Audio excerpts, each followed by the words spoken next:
Today's topics cover three crucial tools of personal finance: credit, credit cards, and credit scores. Credit, in the financial sense, often refers to the ability of an entity to borrow money with the understanding that it's going to be repaid in the future, often with interest.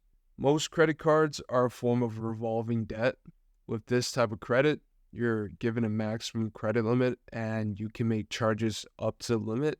You carry a balance each period, which is usually 1 month, and at the end, usually you have to make a payment.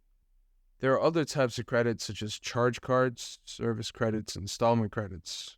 We won't go over those in these videos, though. Credit can be a relatively expensive method of financing. Credit accounts, right, come with a lot of different features, so let's go over them, right? The credit limit is the maximum amount of money you can borrow using your credit card. It's determined based on the credit card issuer with a lot of different factors, but most importantly, credit score and credit history are going to be your two most important ones, as well as your income, right? Higher credit limit allows you to make larger borrowings. And with credit cards, there's also liability limits, right? Which protects you from financial responsibility if there's going to be unauthorized use or fraud relating to your credit card.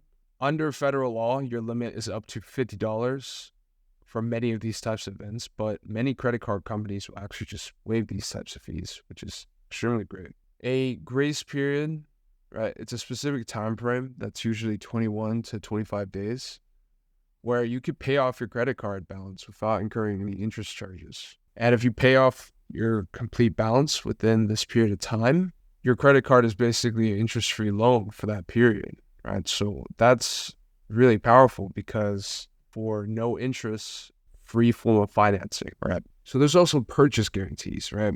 Protections that are offered by credit card issuers for items you purchased with a card that are damaged, lost, or stolen. Make sure to read the coverage for your card before you make any claims, but a lot of credit cards companies will provide this kind of coverage, and it could be very useful when you damage, lose, or something stolen from a good that's bought by using your credit card. There's also consumer rewards, which are incentives. That could be cashback rewards or miles that can be redeemed for travel. So it's really important to understand certain terminology associated with credit cards. So we're going to go over a few, right? There's the annual fee, right? That's the fee you charge each year to actually use the card. Credit limit, maximum amount of credit you can charge on the card. APR, which is going to be a very important word here. So that's the interest rate you get charged on your balance carried over. Since the rate is annual, you have to divide it by 12 to get your monthly interest rate. Most of the time, your rate is going to be variable, so your APR might change with time, but your rate is usually based on your credit score, and it's a very important factor when choosing credit cards. There's also a penalty APR, which is a higher APR than you're typically charged, and that can be because of late payments or return payments, as well as this can be in effect for several months or indefinitely, right? Depends on the user, depends on the bank. There's also things like late payment fees. If you pay late on your balance of your credit card, you're going to incur a fee. Cash advance fees, right? Cash advance, which is using a credit card on a ATM or something similar, is extremely expensive to do. And you're going to be charged at a 3% plus fee of the amount you requested, as well as higher interest rate. So generally speaking, industry recommended is you don't take a cash advance no matter what, unless it is a very severe emergency, because you're going to be charged 3% of the amount you requested. So if I want $1,000, I'm going to be charged $30 upfront, as well as interest, a higher rate of interest than what I'm typically going to pay on my balance. So some common features, right? Sign-up bonuses, which can be great. Rewards, which is cashback, points, miles. Alerts and auto pay, which are very important, right? Some banks let you set up fraud or balance limit alerts, and they can give you reminders for when payments are due. So let's talk about our credit scores, or how it's calculated. So number one, payment history, the most important factor in determining your credit score. Accounting for about 35% of the total score, your credit history, your payment history reflects how consistently you made payments on your credit card and loan payments on time. late payments, defaults, collections will negatively impact your credit score. Number 2, credit utilization, 30% of your credit score. Credit utilization is the amount of credit you're using compared to your credit limit. Industry recommended you're using no more than 30% of the available credit to maintain a great credit score. Number 3, length of credit history. This accounts for about 15% of your credit score. The longer you have your credit card account open, the better it is for your credit score. So lenders like to see a long and stable credit history to assess your creditworthiness.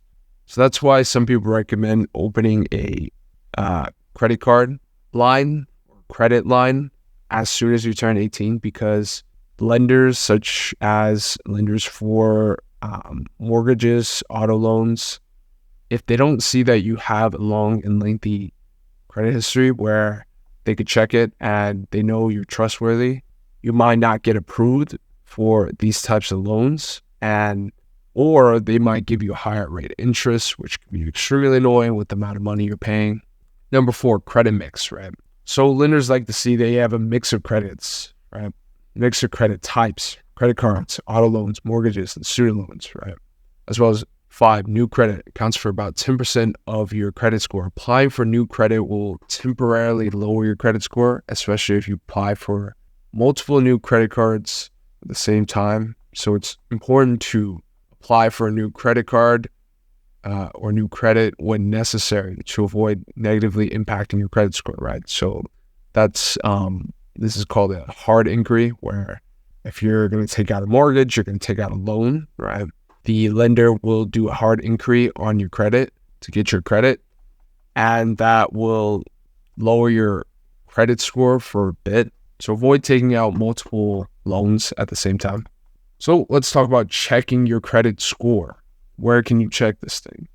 So you can check with your bank or credit card issuer. Some banks will offer services that monitor credit scores. You can also check with credit monitoring services, Credit Karma, Experian, TransUnion. These services provide free credit scores and reports. You can request a free credit report under the Fair Credit Reporting Act. One free credit report every 12 months from each of the 3 major bureaus. Visit annualcreditreport.com to get this. All right, let's talk about things to avoid. Avoid overspending. It is common with people to use their credit cards to a bad extent. Pay your balance in full. Don't carry your balance. You're going to get charged interest on your balance, and any late payments will not look good. Make on-time payments. Check your monthly statement. This is a big one because you will be able to notice any fraud on your account, and most companies will send notifications if they notice fraud, but you have to habitually check for any fraud, because it's very common for scammers to, say, charge small amounts that build up, which can avoid the fraud detection. Let's talk about a common conception that people have. They think credit cards are inherently evil, and this is not true. Credit cards are a tool that can be used to do and finance incredible things, right? So you get a 0% interest effectively if you pay back this loan. And credit cards, if you do not open a line of credit, or once again, you're not going to get approved for any loans such as a mortgage, auto loans, or if you are, you're going to be subjected to having to give a larger down payment for things like mortgages, and as well as higher interest rates because of the lack of trustworthiness credit card companies have towards you. Your credit score is actually really important in terms of many things, right? It determines sometimes renting, right? If you're renting, your landlord could use your credit score as a factor, and it's very common for them to do so. For things like a job, your boss might check your credit if you have a job related or even unrelated to managing cash, right? So if you are a financial advisor, that's really common to get checked where your credit score is, right? So it can affect your job, it can affect your housing, right? Affect you taking out loan. And so it's a very important tool that you have to use well.